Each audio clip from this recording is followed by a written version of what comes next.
تنزيل من رب العالمين.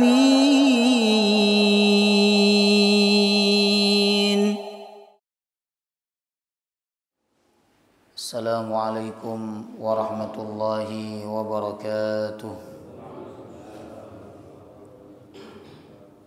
الحمد لله رب العالمين، نحمده ونستعينه ونستغفره، ونعوذ بالله من شرور أنفسنا ومن سيئات أعمالنا. من يهده الله فلا مضل له، ومن يضلل فلا هادي له. أشهد أن لا إله إلا الله وحده لا شريك له، وأشهد أن محمدا عبده ورسوله لا نبي ولا رسول بعده. اللهم صل وسلم على نبينا محمد وعلى آله وصحبه أجمعين. سبحانك لا علم لنا إلا ما علمتنا إنك أنت العليم الحكيم. اللهم إنا نسألك علما نافعا ورزقا طيبا وعملا متقبلا. اللهم أنت يا ميسر يسر أمورنا أمور الدنيا والآخرة آمين يا رب العالمين. Alhamdulillah, kita wajib untuk selalu bersyukur kepada Allah atas segala nikmat yang Allah berikan kepada kita semua, baik nikmat jasmani maupun nikmat rohani, sehingga malam hari ini kita bisa berkumpul kembali di tempat yang mulia dan di dalam majelis yang mulia, yaitu majelis ilmu. Kita memohon kepada Allah semoga ilmu yang kita pelajari dijadikan oleh Allah sebagai ilmu yang berkah dan bermanfaat. Amin ya rabbal alamin. Baik, hadirin hadirat jemaah rahimakumullah, kita akan melanjutkan kajian kitab Umdatul Ahkam, hadis-hadis Al-Bukhari dan Muslim yang berkenaan dengan hukum-hukum fikih, ya. Terakhir kita membahas bab apa? Ya, terakhir bab salat. Alhamdulillah kita sudah menyelesaikan hadis-hadis di dalam bab ini, dan kita sudah mempelajari insyaallah lengkap ya mengenai salat, kemudian posisi makmum, kemudian posisi ketika makmumnya hanya satu, kemudian posisi makmum wanita, kemudian posisi makmum anak-anak, ya. Itu semua sudah kita bahas pada pertemuan sebelum ini, ya. Baik, Bapak Ibu jemaah rahimakumullah, sekarang kita masuk bab imam. Bab yang ke-13 halaman 59. Yang dimaksud imam di dalam pembahasan ini yaitu imam salat, ya. Apa pengertian imam? Imam secara bahasa ma yu'tammu bih, apa saja yang diikuti, ya, itu namanya imam. Bahkan kalau kita ngikuti GPS itu kan kita ikuti, kemana arahnya dia kita ikutin, itu bisa disebut sebagai imam secara bahasa. Karena imam ini sebagaimana tadi, apa saja yang diikuti maka dia adalah imam. Diikuti keputusannya, diikuti arahannya, diikuti jejaknya, dan seterusnya, ya. Kemudian secara istilah yang dimaksud dengan imam salat adalah man yasihul iqtida bihi fis salat, orang yang sah untuk diikuti di dalam salat. Itu namanya imam salat. Artinya kalau secara hukum dia tidak sah diikuti di dalam salat sebagai imam, maka dia tidak bisa disebut sebagai imam salat. Contohnya orang gila sah nggak jadi imam? Tidak sah. Maka dia tidak bisa disebut sebagai imam sholat walaupun dia berdiri di bagian paling depan. Jamaah rahimakumullah. Itu pengertian imam sholat. Nah, imam ini bisa dikatakan imam kalau ada yang mengikuti. Kalau dalam sholat ya kalau ada makmumnya. Makanya imam itu nggak boleh sombong. Ya, kalau dia tidak mungkin jadi imam kalau nggak ada makmumnya. Makmum juga nggak boleh sombong. Dia tidak mungkin menjadi makmum kalau tidak ada imamnya. Jadi hidup ini bapak-bapak kita saling melengkapi. Dokter nggak boleh sombong. Kenapa? Karena kalau nggak ada pasien, apa daya dokter? Nggak ada gunanya dokter itu. Pasien juga nggak boleh sombong. Karena kalau nggak ada dokternya, siapa yang bantu nyembuhin penyakit dia? Imam rahimakumullah. Ya. Jadi imam ini baru sah dikatakan imam minimal ada makmumnya walaupun hanya satu. Baik, sebelum masuk bab tentang hadis-hadis tentang imam, ya, terlebih dahulu yang saya sampaikan syarat sah menjadi imam. Yang harus kita pahami, ya, ada dua kategori. Pertama syarat sah, yang kedua syarat utama. Ini beda. Ada orang yang tidak utama menjadi imam, tapi kalau dia menjadi imam sah. Nah, ada yang sah menjadi imam, jamaah rahimakumullah, tapi dia tidak utama, ya kan? Jadi beda, syarat sah dengan syarat utama ini beda. Yang paling harus diperhatikan itu adalah syarat sah menjadi imam. Syaratnya ada 7. Kalau salah satu dari 7 ini tidak terpenuhi, maka dia tidak sah menjadi imam dan bermakmum kepada dia, salatnya tidak sah. Yang pertama syaratnya al-islamu, beragama Islam.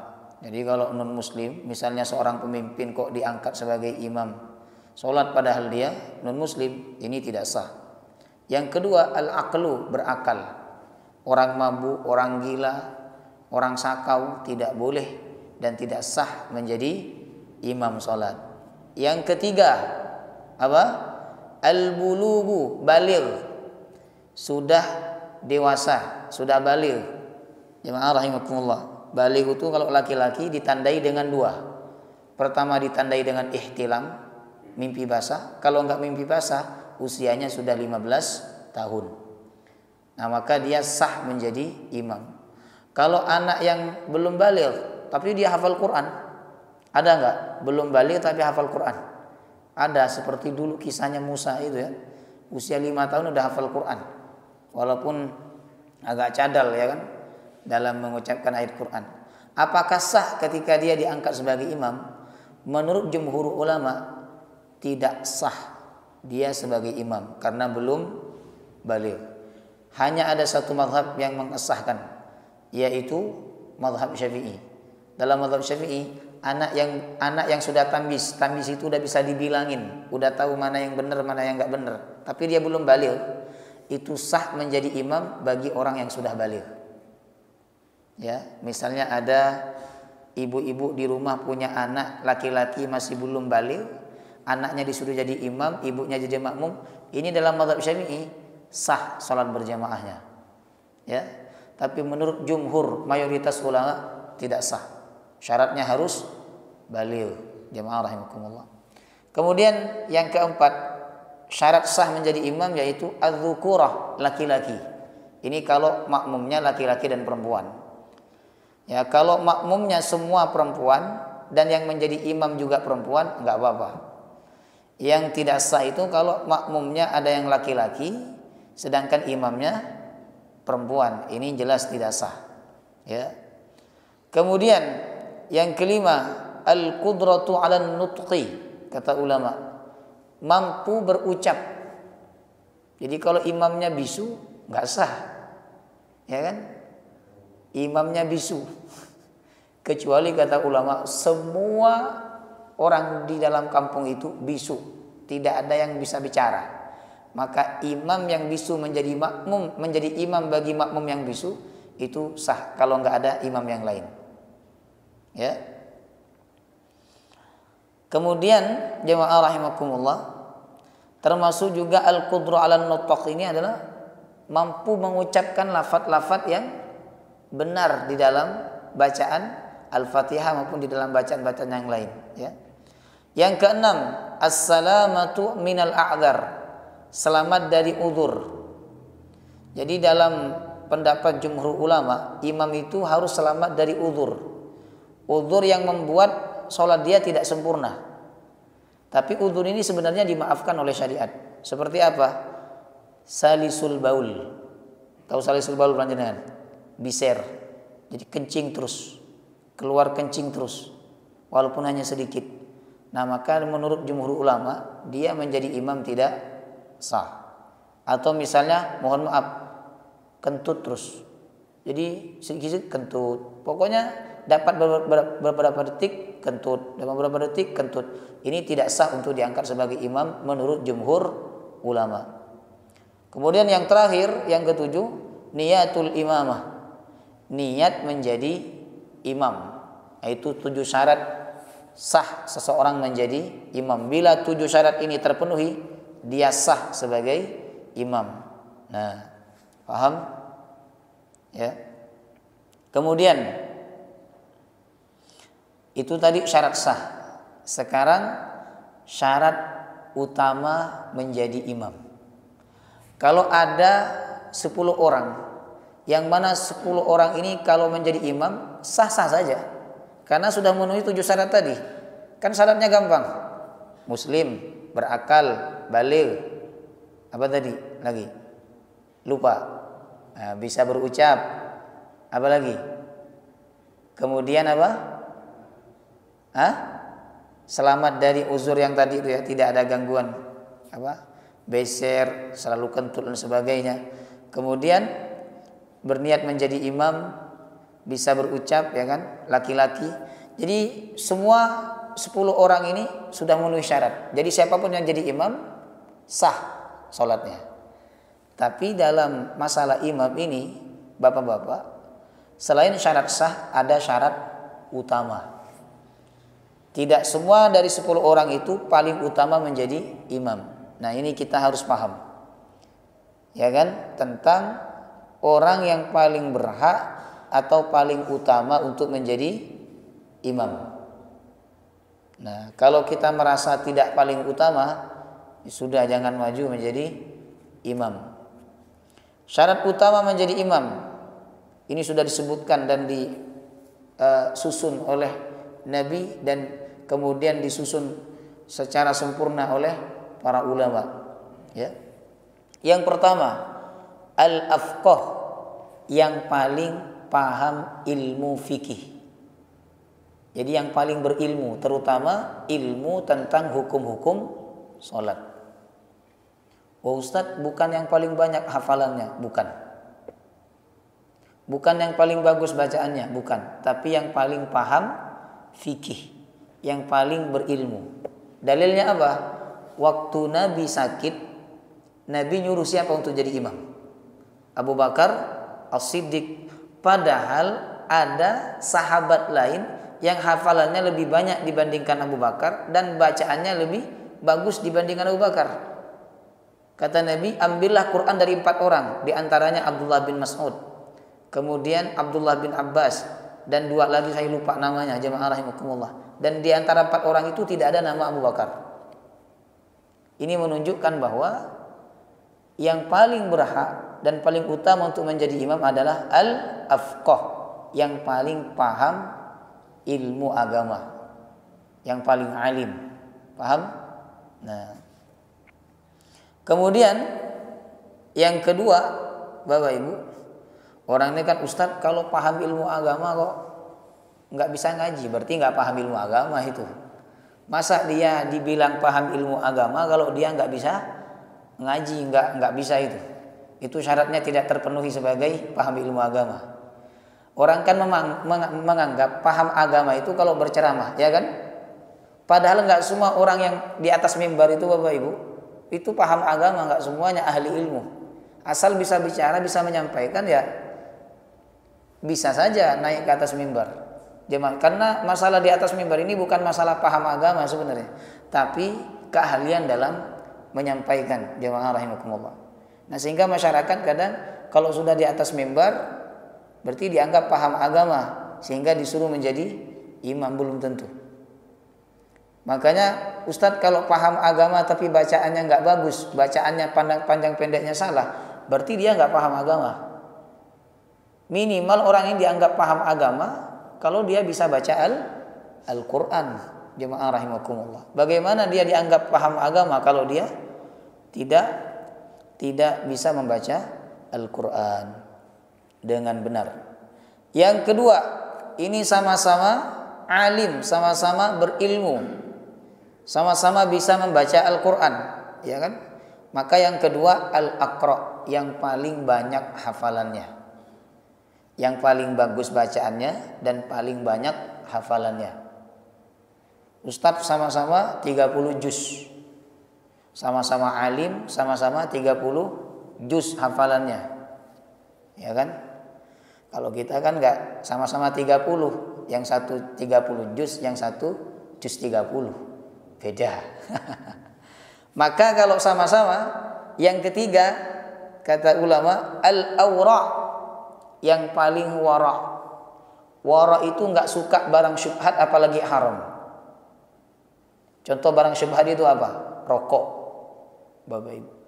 Rokok itu kan ada yang bilang halal, ada yang bilang makruh, ada yang bilang haram, ya kan? Tapi mayoritas ulama mengatakan rokok itu hukumnya haram. Nah, kalau ada dua orang sama-sama alim, sama-sama bagus bacaannya, tapi yang satu merokok, berarti dia tidak wara', ya. Maka pilihlah yang tidak merokok untuk menjadi imam. Termasuk juga perkara yang syubhat apa? Bank konvensional. Itu ada ustadz yang bilang boleh, ada ustadz yang tidak bilang haram dan seterusnya. Nah, maka itu masuk dalam perkara yang syubhat. Jamaah rahimakumullah. Jadi wara' ini kalau saya bahasakan, dia orang yang dikenal sebagai orang yang soleh, ya. Kemudian sama-sama paham ilmu, berilmu, sama-sama banyak hafalannya, sama-sama wara', ya. Maka yang keempat al-aqdam bil hijrah, yang paling dulu hijrah. Kalau dulu zaman Nabi, ya, yang paling dulu hijrah dari Mekah ke Madinah, ya kan? Kalau sekarang mungkin yang paling dulu hijrah dari perkara-perkara yang buruk. Kemudian kalau sama-sama, maka disebut lagi oleh ulama yang kelima. Yang kelima apa ini? Yaitu al-asannu fil Islam, yang paling tua. Yang paling tua bukan umurnya, tapi keislamannya. Cuman kan mayoritas orang kita ini, Bapak Ibu, ya kan, semuanya beragama Islam, mayoritas Islam sejak lahir. Nah, sehingga yang dilihat bukan paling tua keislamannya, tapi paling tua umurnya atau usianya, jemaah rahimakumullah. Jadi kalau ada 4 orang sama-sama berilmu, sama-sama banyak hafalannya, sama-sama wara', sama-sama berhijrah, maka yang kelima yang paling tua usianya. Oh, sama usianya Ustaz, sama-sama 50 tahun misalnya. Maka yang keenam an-nasib, yang paling bagus nasabnya. Kalau di Indonesia ini orang yang dianggap bagus nasabnya siapa? Yang keturunan raja, keturunan raden, keturunan sultan, keturunan kiai, ya, jadi kakek buyutnya itu kiai, ya kan? Sehingga dia dipanggil sama orang dengan Gus, itu afdal untuk menjadi imam. Tapi dia urutan yang keberapa tadi? Yang keenam.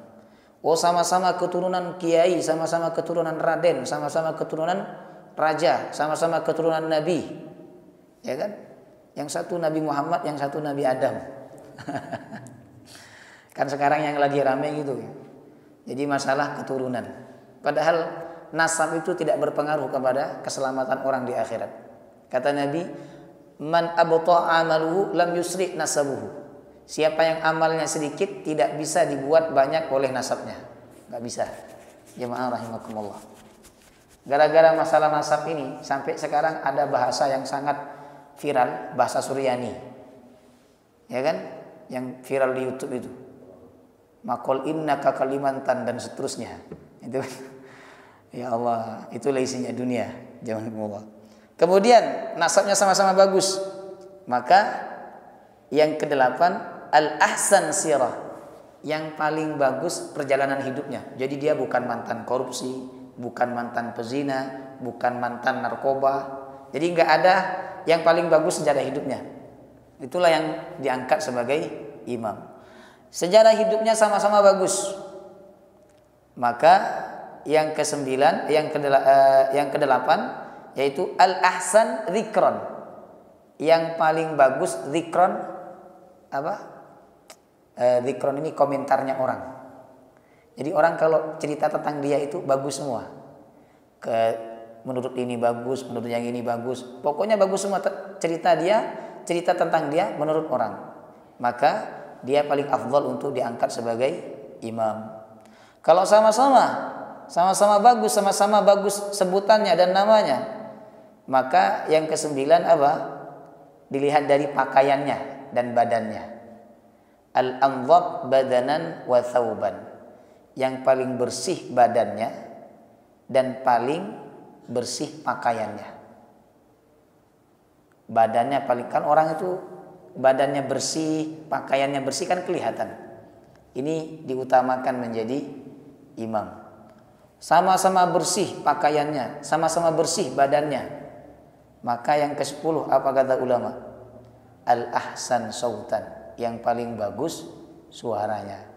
Jadi paling bagus suara itu nomor berapa? Nomor 10 Bapak-bapak. Ya, nomor 10. Yang paling bagus suaranya. Sama-sama bagus suaranya. Nah, yang terakhir ini al-ahsan suratan, yang paling tampan wajahnya. Ya kan? Menurut masyarakat yang paling tampan wajahnya yang mana? Itulah yang disuruh menjadi imam. Kalau saya ini pasti kalah. Ya kan? Yang paling, tapi ini urutan yang terakhir, jemaah rahimakumullah. Ya. Paham? Ini orang yang paling utama menjadi imam. Kalau yang 7 tadi sudah terpenuhi, sah-sah saja menjadi imam walaupun dia tidak utama. Tapi alangkah lebih baiknya kalau kita mengangkat orang yang paling utama menjadi imam. Jemaah rahimakumullah. Ya.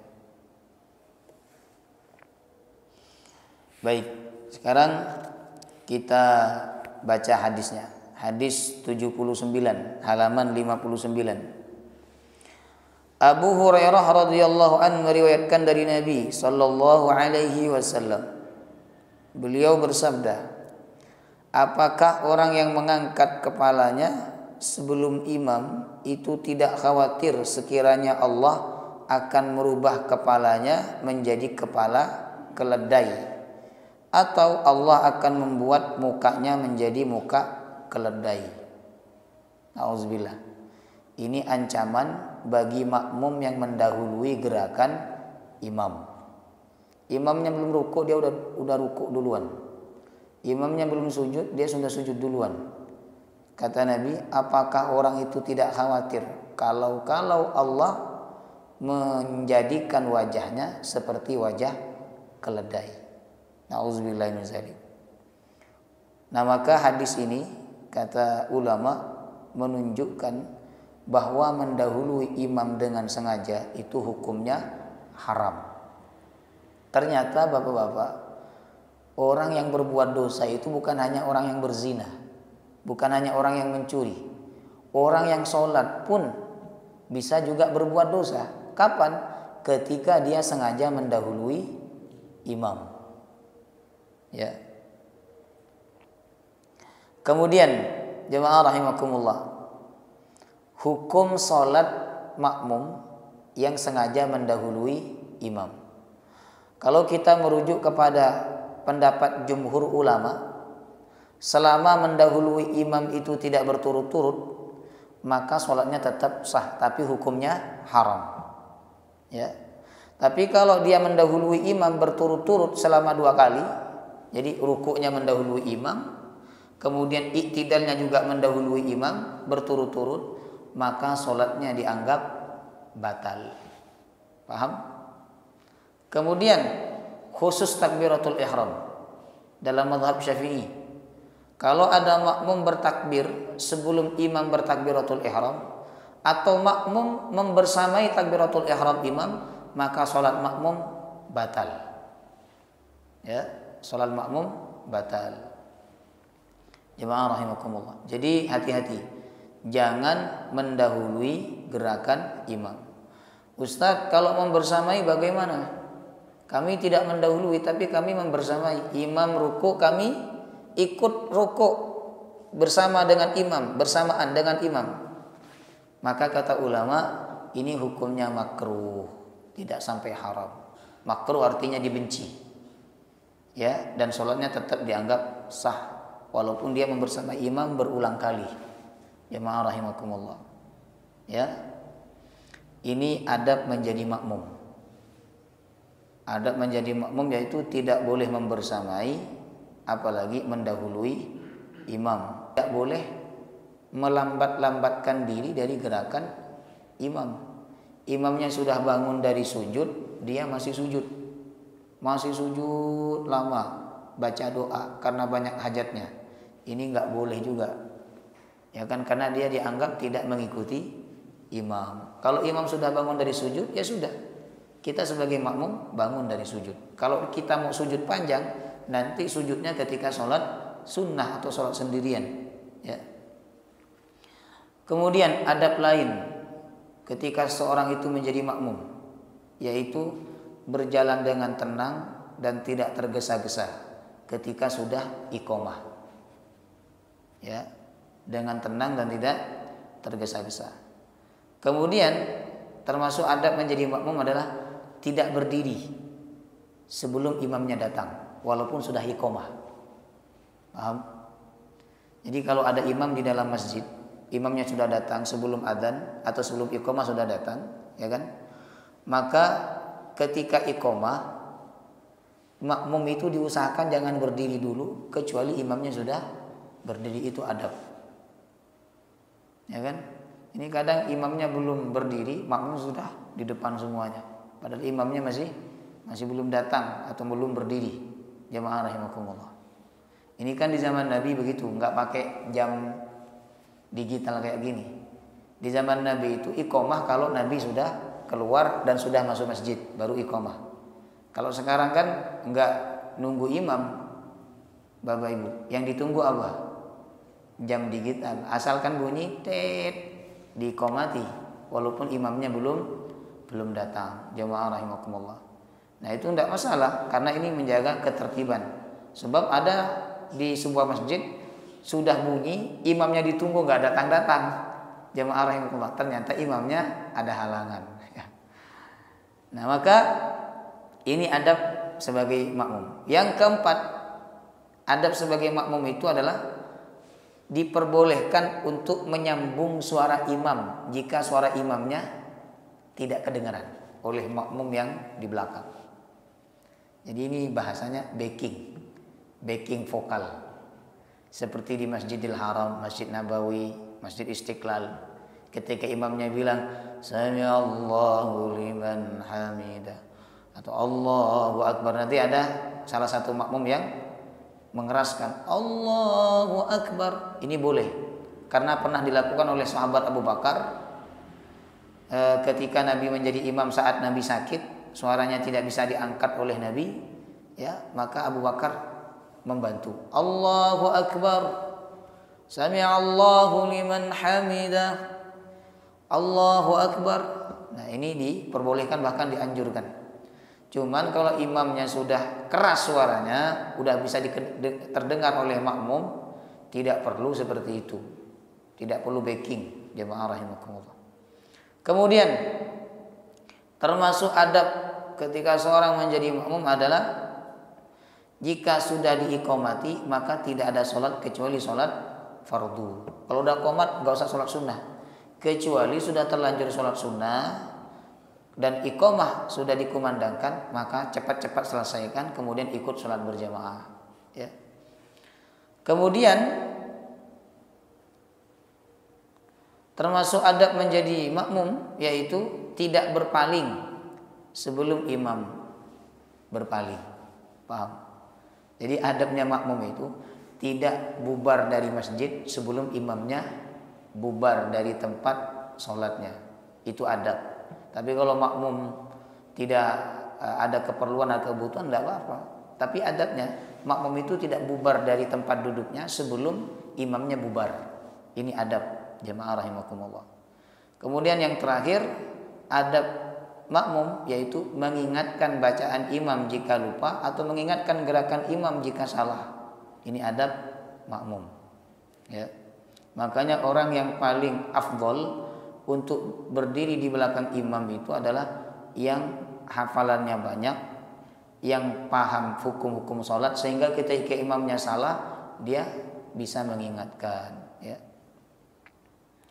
Baik, jadi hadis ini menunjukkan adab seorang makmum, yaitu tidak boleh mendahului imam. Kalau dia sengaja mendahului imam, maka diancam oleh Nabi, kepalanya Allah jadikan sebagai kepala keledai. Nauzubillah.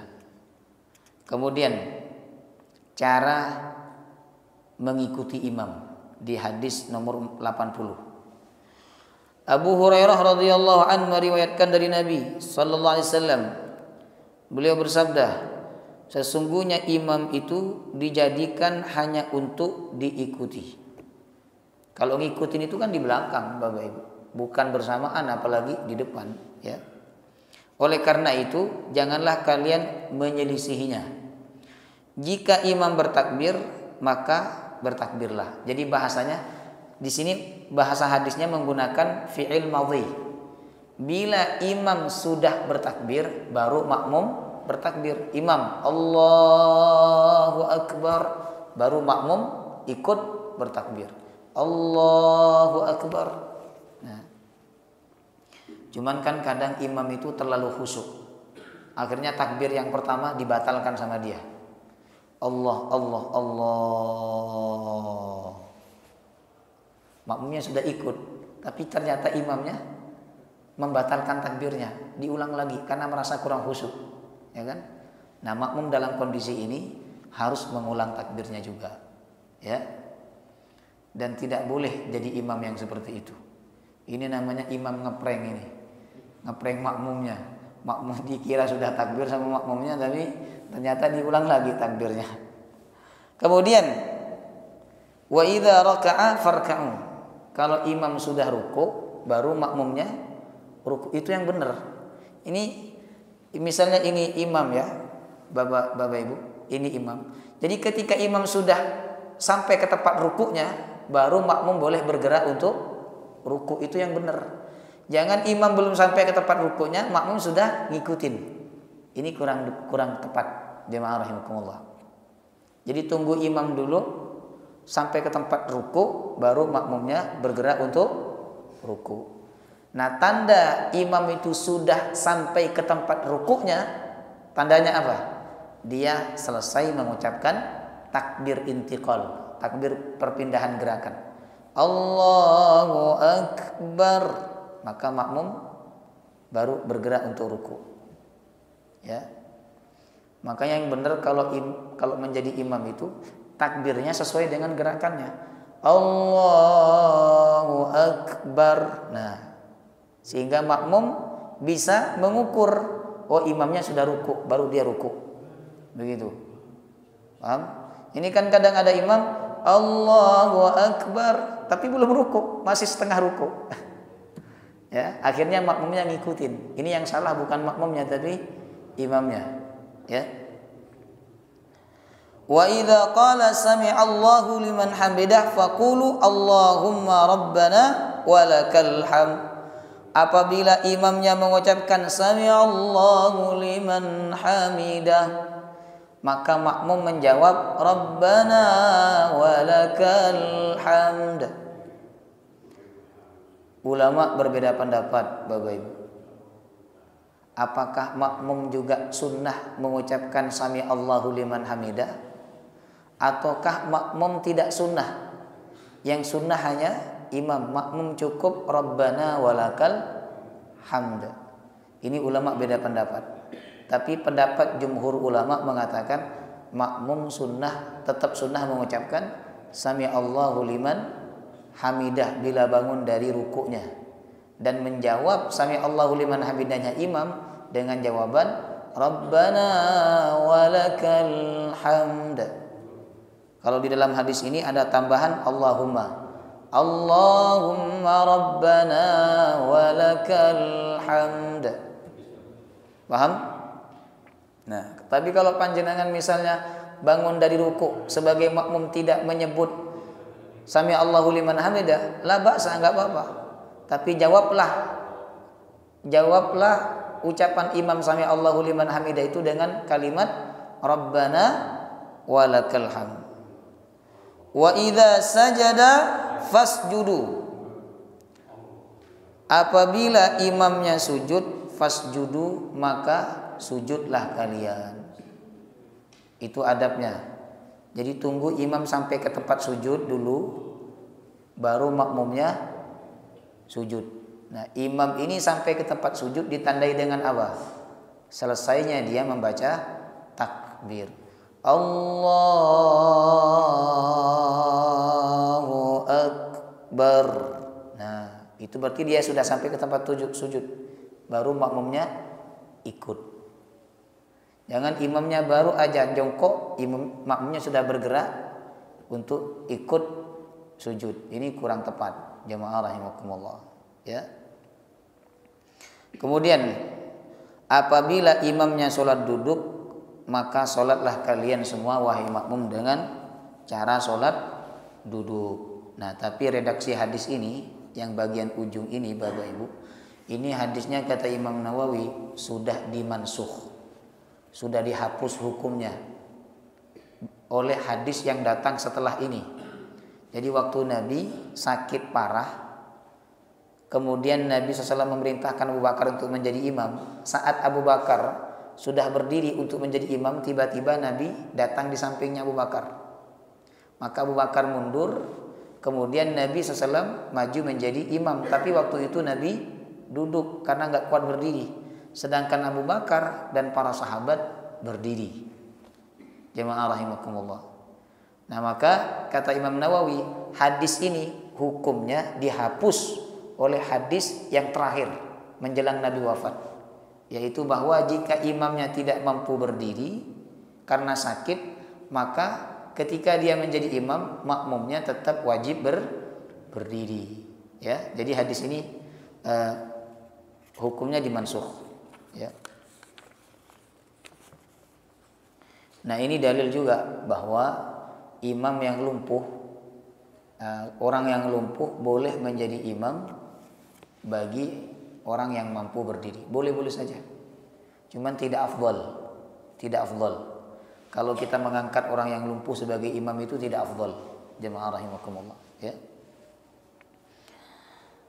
Kemudian kita lanjutkan. Aisyah menuturkan hadis 81. Aisyah menuturkan bahwa Rasulullah SAW mengerjakan sholat di rumahnya ketika beliau sedang sakit. Nabi mengerjakannya sholat dengan duduk. Ada beberapa orang mengerjakan sholat di belakang beliau dengan berdiri. Nabi lantas memberikan isyarat kepada mereka agar duduk. Setelah selesai beliau bersabda, sesungguhnya dijadikan imam itu hanya untuk diikuti. Jika imam rukuk maka rukuklah. Jika imam bangkit dari rukuk maka bangkitlah. Jika imam mengucapkan sami Allahu liman hamidah, maka jawablah Rabbana walakal hamd. Jika imam mengerjakan sholat dengan duduk, maka sholatlah kalian dengan duduk semuanya. Ini hadisnya sudah di apa tadi? Sudah dimansukh, sudah dihapus hukumnya. Yang benar dan yang datang belakangan adalah yaitu ketika imamnya sholat dengan cara duduk karena dia tidak mampu, makmumnya tetap wajib berdiri, tidak boleh duduk seperti imam. Ya. Kemudian jemaah rahimakumullah, kita lanjut. Hadis yang ke-82. Abdullah bin Yazid al-Khatmi al-Ansari menuturkan bahwa Al-Barra bin Azib menyampaikan hadis kepadanya. Al-Barra bukanlah seorang pendusta. Al-Barra mengatakan, jika Rasulullah SAW mengucapkan Sami Allahu liman hamidah, maka tidak ada seorang pun dari kami yang membungkukkan punggungnya sampai Rasulullah bersujud. Setelah itu kami baru sujud. Nah, ini tadi yang saya sampaikan ya. Jadi tunggu imamnya dulu sujud, udah sampai ke tempat sujud baru makmumnya membungkukkan badan untuk sujud. Jemaah rahimakumullah, itu gerakan yang paling sempurna ya. Jangan tergesa-gesa untuk menyelesaikan sholat, karena makmum tergesa-gesa Bapak Ibu itu percuma. Percumanya apa? Dia nggak mungkin bisa mengucapkan salam kalau imamnya tidak salam. Dia ruku duluan, sujud duluan atau membarengi imam. Kalau imamnya belum salam, pasti dia menunggu. Kalau dia salam duluan, sholatnya nggak sah dan dia dianggap sholat sendiri. Jemaah rahimakumullah. Ya.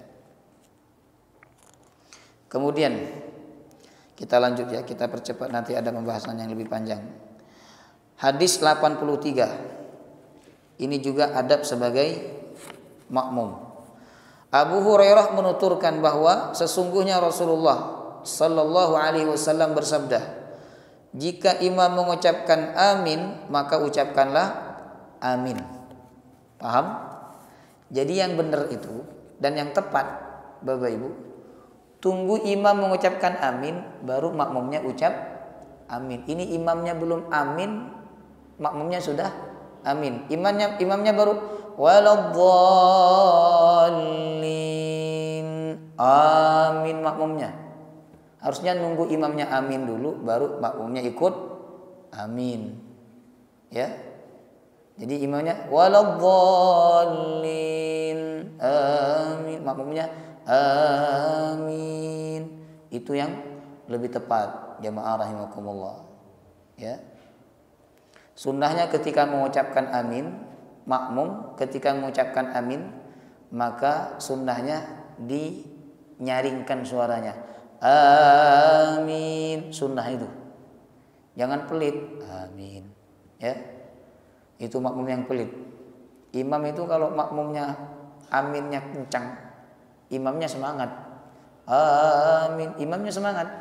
Tapi kalau makmumnya mengucapkan amin, amin, imamnya jadi nggak semangat. Jemaah rahimakumullah, ya kan? Nah, sunnah ketika imam mengucapkan waladhdallin dan mengucapkan amin, makmum ikut mengucapkan amin. Karena dikatakan dalam hadis ini, barang siapa yang mengucapkan amin bertepatan dengan ucapan aminnya para malaikat, maka dosa-dosanya yang telah lalu akan diampuni oleh Allah. Subhanallah. Jadi jangan malas ngucapin amin ketika menjadi makmum dalam sholat berjamaah. Ya. Tapi tunggu imam amin dulu, Bapak Ibu. Ya. Ada makmum yang lebih parah daripada itu. Lebih parahnya, Pak, imamnya belum selesai waladhdallin, nunnya belum dibaca, sudah amin, ya kan? Ini perbuatan yang tidak baik, ya. Kemudian, jemaah rahimakumullah. Nah, sekarang kita masuk hadis 84. Ini adab menjadi imam. Siapa yang menjadi imam, inilah adabnya. Nanti dilengkapi oleh adab-adab yang lain, ya. Adab menjadi imam. Tadi kita sudah bahas adab menjadi makmum. Abu Hurairah radhiyallahu an menuturkan bahwa sesungguhnya Rasulullah sallallahu alaihi wasallam bersabda, jika salah seorang di antara kalian mengimami orang banyak, maka ringankanlah salatmu, karena di antara mereka ada orang yang lemah, ada juga yang sakit, dan ada yang memiliki banyak urusan. Jika salah seorang di antara kalian mengerjakan sholat sendirian, hendaknya dia memanjangkan sholat semaunya. Paham? Nah, ini adab menjadi imam.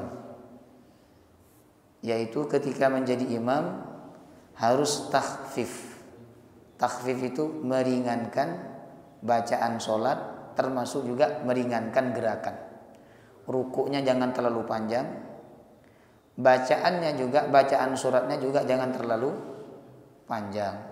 Karena di belakang dia itu ada yang sakit, mungkin ada yang sakit kaki, tidak mampu berdiri lama, mungkin ada yang punya urusan, punya hajat, mungkin ada di antara mereka yang sudah sepuh, tidak kuat lama-lama berdiri, ya. Maka seorang imam harus paham. Oleh karena itu sebelum imam bertakbir, dia sunnah untuk melihat kondisi makmumnya, bukan hanya untuk merapatkan dan merapikan shaf, tapi melihat keadaan makmumnya. Oh, ternyata makmumnya ada yang sepuh. Maka ketika dia menjadi imam, jangan memanjangkan bacaan sholatnya dan jangan terlalu memanjangkan gerakan-gerakan sholatnya. Ya, ini adab menjadi imam, jemaah rahimakumullah. Kemudian adab lain menjadi imam disebutkan dalam beberapa keterangan, yaitu menimbang diri, apakah dirinya pantas menjadi imam ataukah tidak pantas. Apakah dia berhak menjadi imam ataukah tidak berhak. Ini penting untuk dilihat. Saya ini pantas gak jadi imam, saya ini berhak gak jadi imam. Berdasarkan tadi orang yang paling berhak menjadi imam. Yang kedua, adab menjadi imam ini memiliki ilmu, terutama ilmu yang berkaitan dengan hukum-hukum sholat, Bapak Ibu. Termasuk juga adab menjadi imam adalah memperingatkan makmum untuk meluruskan dan merapatkan shaf sholat, ya. Jadi kalau makmum diatur shaf sholatnya oleh imam, jangan marah dan jangan sakit hati. Kata imam, kamu yang di belakang isi yang depan masih ada yang kosong. Jangan marah, karena memang itu kewajiban dia untuk mengatur shaf sholatnya makmum, ya. Kemudian imam dianjurkan memanjangkan sedikit rukuknya. Jadi rukuknya dipanjangkan sedikit, bukan banyak. Tujuannya apa? Supaya makmum yang terlambat itu bisa ikut satu rakaat bersama imam.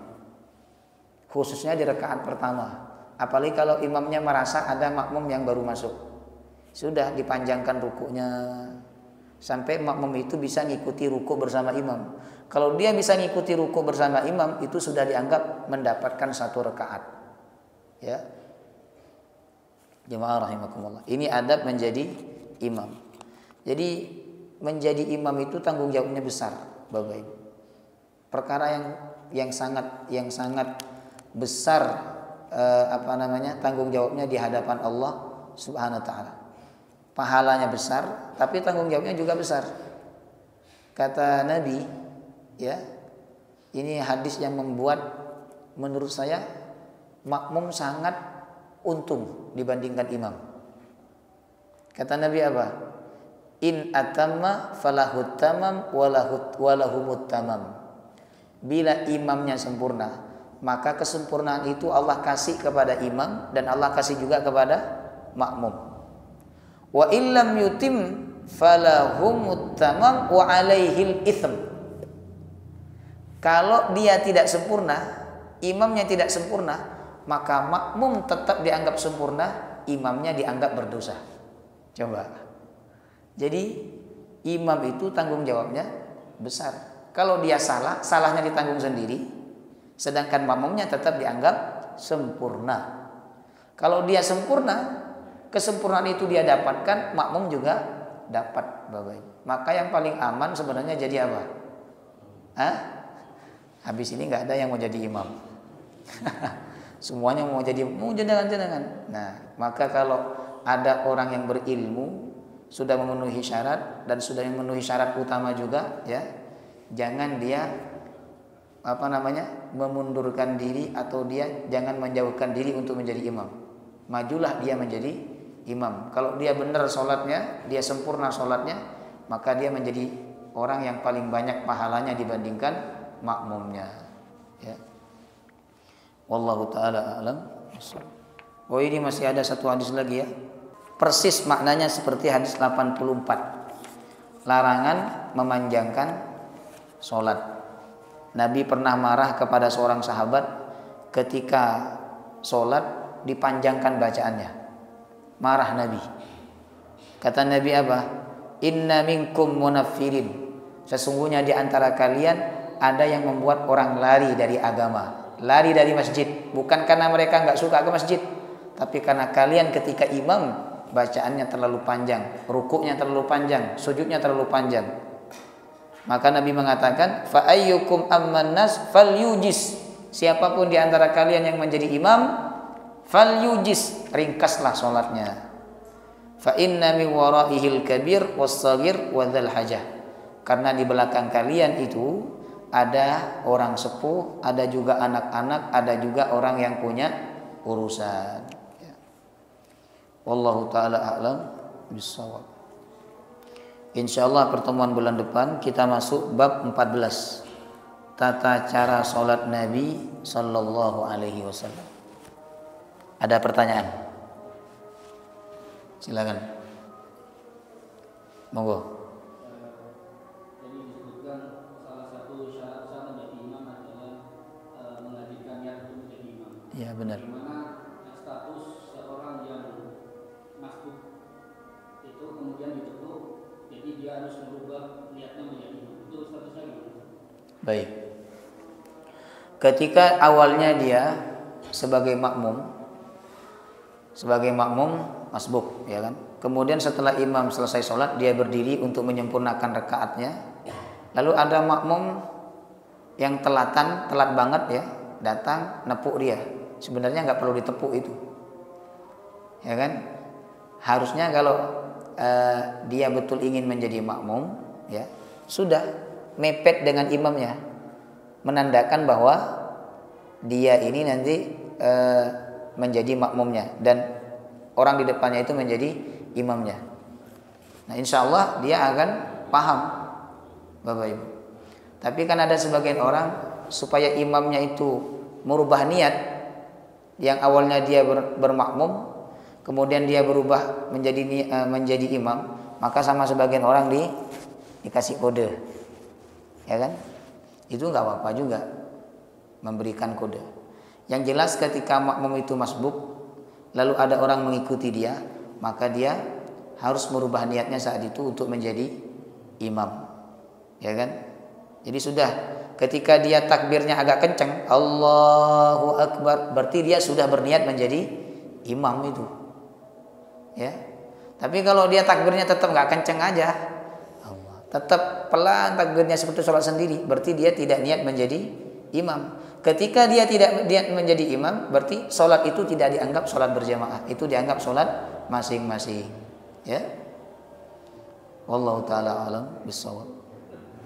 Silakan.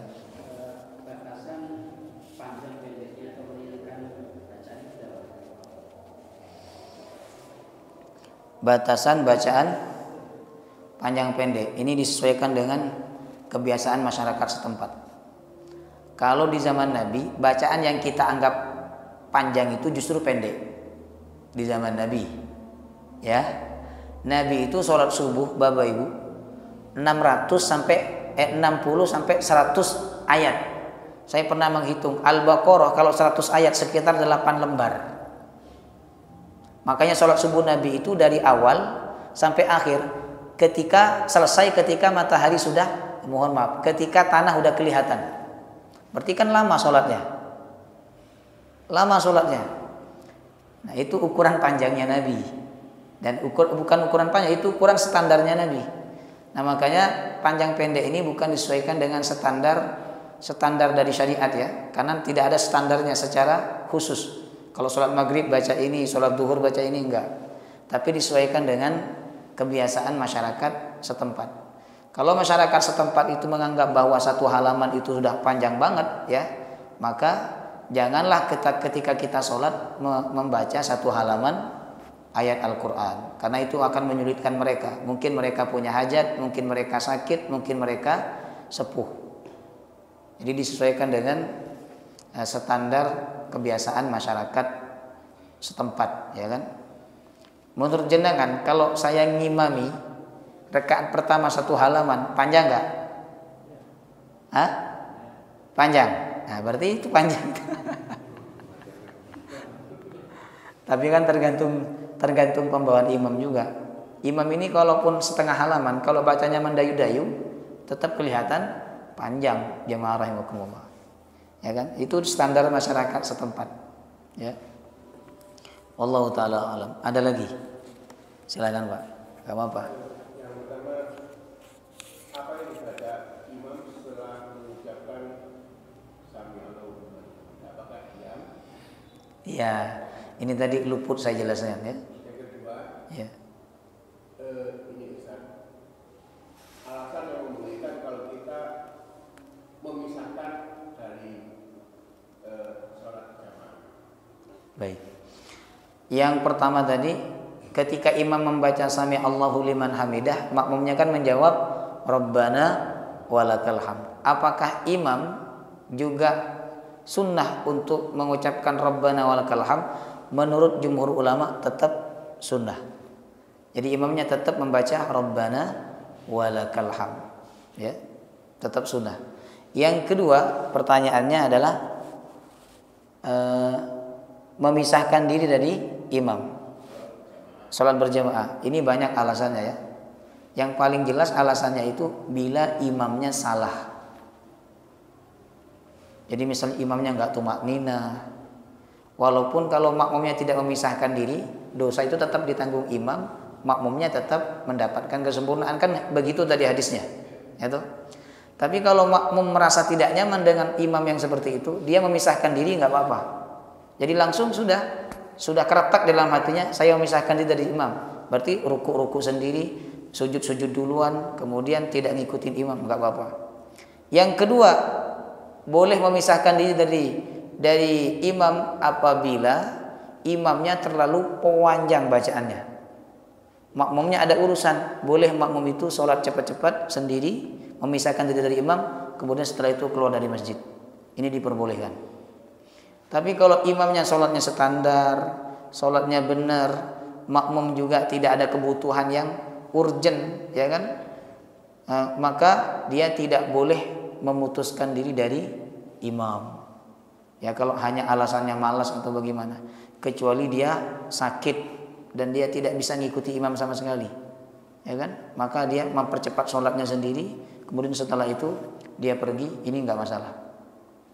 Cuman kalau dia putus di tengah jalan, itu sudah dianggap tidak berjamaah.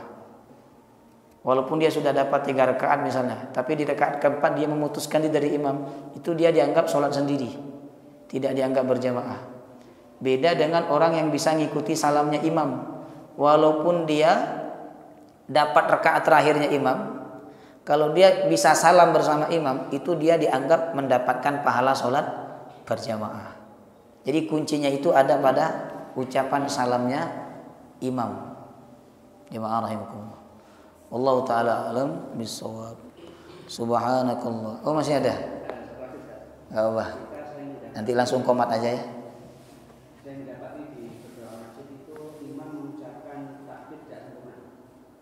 Contoh? Baca cuma Allah saja. Atau kasami Allah liman hamidah, cuma sami Allah itu gimana?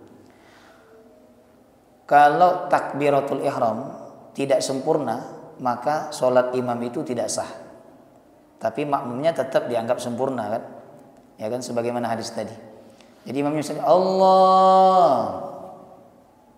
akbarnya nggak ada, ini sholatnya nggak sah. Karena takbiratul ihram itu Allahu Akbar, itu hukumnya wajib. Tapi kalau takbir yang lain, takbir intiqal, takbir perpindahan gerakan, sami Allahu liman hamidah, Allah itu tidak wajib, itu hukumnya sunnah. Jadi sehingga ketika imam cuman sami Allah, itu nggak apa-apa. Allah nggak apa-apa juga, karena hukumnya sunnah. Tapi kalau takbiratul ihram hukumnya wajib, maka harus sempurna. Kalau imamnya tidak sempurna, maka imam itu sholatnya tidak sah. Mungkin sempurna tapi tidak kedengeran. Allah ya, wallahu taala alam bisawab. Sudah, ada lagi?